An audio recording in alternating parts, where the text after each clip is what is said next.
Hello everyone, welcome back to the video. In this video I'm going to talk about how to find recently deleted photos on your iPhone on iOS 18. So the first one, in order to find the recently deleted photos, what you need to do is we just need to go over here on tab on the photos, and it might be having a lot of photos.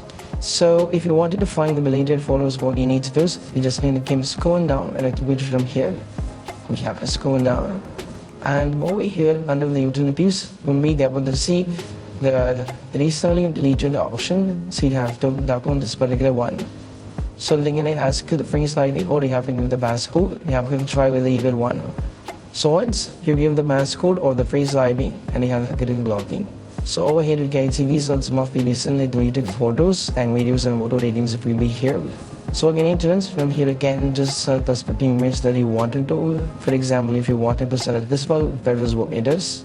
And from here it is also possible for the company to pass a mystery code as well. You can track, and this is where you can find the recently deleted photos over here on your iPhone. And I hope this video is helpful, and if you find this video helpful, don't forget to subscribe and click on the bell icon for more notification. See you soon, and I show you be soon. Bye bye.